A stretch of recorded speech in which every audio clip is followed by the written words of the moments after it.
Pase bien, mis amados hermanos y hermanas, en este sexto domingo del tiempo ordinario, donde la palabra del Señor nos presenta las bienaventuranzas como programa de vida que Jesús nos da para sus discípulos. Son el autorretrato de Cristo. Es decir, Cristo los ha vivido y son el retrato que Cristo pide a sus discípulos. Es decir, hacer todo un proceso de configuración con Cristo, con las actitudes de Cristo, con su enseñanza, viviéndolas también nosotros, experimentándolas en nuestra vida. Y las experimentamos cada día. Son actitudes que Dios valora en sus discípulos, en sus hijos, y conllevan ya una recompensa y una promesa, como hemos escuchado, tanto en el presente como en el futuro. Contemplamos a Jesús, ¿verdad? Que baja de la montaña con sus 12, encuentra las multitudes y comienza su discurso. Como aquel nuevo Moisés, ¿verdad? Moisés que bajaba del Sinaí con las tablas de la ley, la nueva ley, ¿cierto? Y luego Cristo baja con esta nueva enseñanza, todo un programa de vida para cada uno de nosotros. Importante esto. Y cómo son el camino que nosotros acogemos y asumimos y el camino que escogemos, ¿cierto? Porque ya Jeremías nos hablaba hoy, ¿verdad? Maldito el hombre que confía en sí mismo, en sus bienes, en sus riquezas, en su autosuficiencia, no es autosuficiente, en sus conocimientos, dice. Será como aquella zarza en el desierto que da ningún fruto.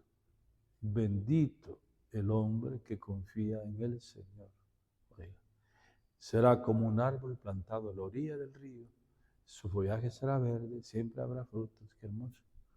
Maldito el hombre que confía en sí mismo y aparta el corazón de su Señor. Está claramente indicando, ¿verdad?, que la felicidad, la confianza no la pone en el Señor, sino en sus riquezas, en sus bienes, en el poder, diríamos. Eso está en sintonía, pues, con el Evangelio que hoy hemos escuchado. ¿Vean? Y benditos los que confían en el Señor. El Salmo, ¿verdad?, nos invita a esa confianza y repite prácticamente lo de la primera lectura, ¿verdad?, que hemos escuchado, hablando del árbol y de la zarza, ¿verdad?, que fructifican o no fructifican.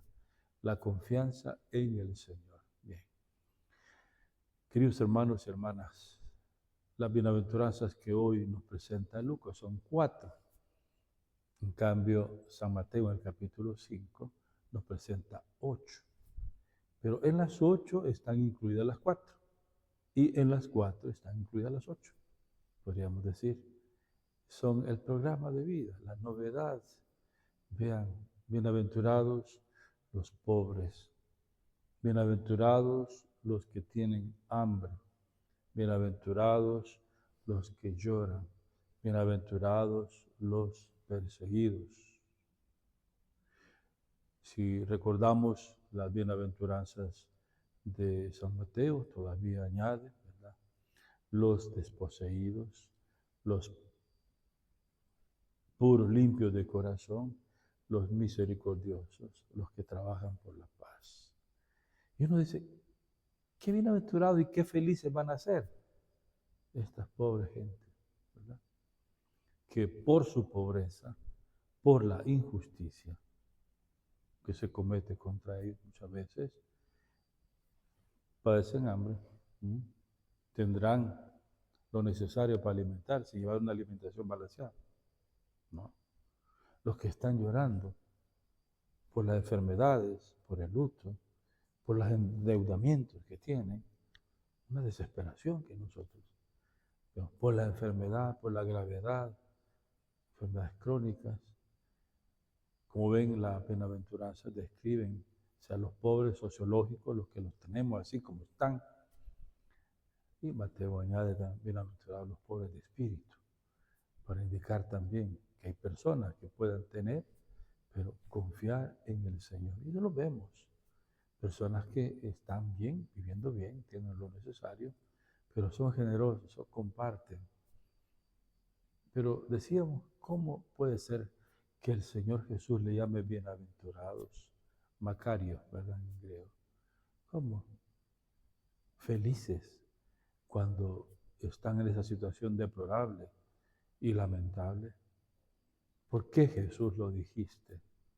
Y Jesús te respondería, porque a mi Padre le ha parecido bien hacer del reino de Dios un regalo para estos que están día y noche aclamando, pidiendo ayuda a Dios y tendiendo una mano al prójimo y también a nosotros.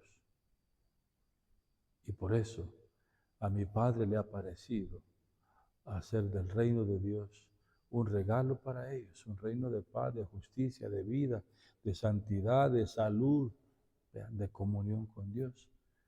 Pero le ha parecido bien enviarlo a Él. Un reino que se implanta por la acción de Cristo y de sus discípulos, en donde estas situaciones lamentables encuentran una respuesta. Pero uno podría decir, ¿verdad?, para lavarse las manos frente a un hambriento, frente a un pobre, frente a uno que está llorando por la aflicción, por cualquier situación que está viviendo. Denles ustedes de comer.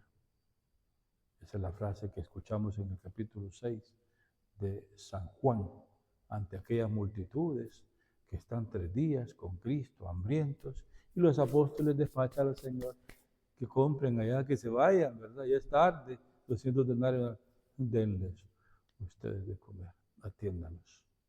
Ya Jesús nos ha dado el ejemplo. ¿Qué hace? ¿Qué actitudes tiene frente a los enfermos? Los cura, los atiende, los asiste. ¿Ya? Estaban como ovejas sin pastor, Cristo se dedica a ellos. Mis amados hermanos y hermanas, por eso decíamos, es el autorretrato de Cristo. Él es el misericordioso, el limpio, el que nos da la paz. ¿Ya? El pobre de Yahvé, diríamos, obediente. ¿Cómo vivía Cristo? No tiene el Hijo del Hombre donde reclinar su cabeza. Confía todo en el Padre. Si esa es la actitud, ¿verdad? Que la confianza, no en su propia fuerza, sino en el Padre. Y eso es lo que nos enseña a nosotros, ¿verdad? Confiar en Cristo y, como Pablo nos lo presenta hoy, en el poder de Cristo resucitado, el poder de su resurrección, actuando e impulsando, renovando el corazón y renovando nuestras actitudes para reflejar la luz de Cristo, la paz de Cristo, el amor de Cristo, la misericordia de Cristo. Por eso se dice, es el retrato también de los discípulos de Jesús, las bienaventuranzas. Vean, un autorretrato de Cristo y las actitudes que Jesús pide de nosotros al configurarnos con Él. San Lucas nos presenta también los ayes y podríamos decir las malaventuranzas, a los que el mundo le llama bienaventuranza. Los ricos, ¿verdad? Los que tienen, los que pasean, los que ríen, los que banquetean, los que visten de púrpura, ¿recuerdan ustedes? Al rico Epulón. Al final de la vida, aquel hombre que estaba ciego por sí mismo, por sus riquezas, porque ¿qué le importa a los demás? Ni siquiera vio a aquel pobre mendigo que podía socorrer él. Desnudo, hambriento, sediento, enfermo, no lo vio. Eso es lo que hacen las riquezas. Cuando se idolatran y cuando te cierra el corazón frente a Dios para confiar, esto lo gané por mi propio esfuerzo, por mis propios títulos, mi propio estudio, mi propia profesión. Todo lo hemos recibido del Señor. Por eso la confianza no en mis propias fuerzas, sino en el Señor que me ha dado esto. Viene para que yo los comparta con los demás. De eso se trata, mis amados hermanos, las bienaventuranzas. ¿Qué actitudes tomo yo frente al pobre, frente al enfermo, frente al necesitado, frente a aquel que llora, frente a aquel que me toca la puerta de la casa o del corazón? Pidámosle al Señor que hagamos de estas bienaventuranzas también nuestro estilo de vida. Y el Papa Francisco nos recordaba en su encíclica Gaudete et Exsultate del 2018 que las bienaventuranzas son el camino de la santidad, porque nos configuran a Cristo y nos hacen reflejar también el amor de Cristo. Bienaventurados los pobres, porque el Señor también te manda a ti para que, como Cristo, actuemos ayudando, socorriendo a nuestros hermanos que están en necesidad. Y eso te recompensará el Señor aquí, pero también en la otra vida. Suyo, de ellos es el reino de los cielos. Aún también cuando seas perseguido, cuando te critican, cuando te difaman, cuando haces el bien, cuando defiendes la dignidad de las personas, la vida de las personas. Ahí andarás en las redes sociales que te inventarán un montón de cosas. Eso lo soportó el Señor. De ellos es el reino de los cielos, porque lo está sufriendo por una causa, por el Evangelio o por la dignidad, defender la dignidad de las personas. Que el Señor te bendiga, hermano. En nombre del Padre, del Hijo y del Espíritu Santo. Amén.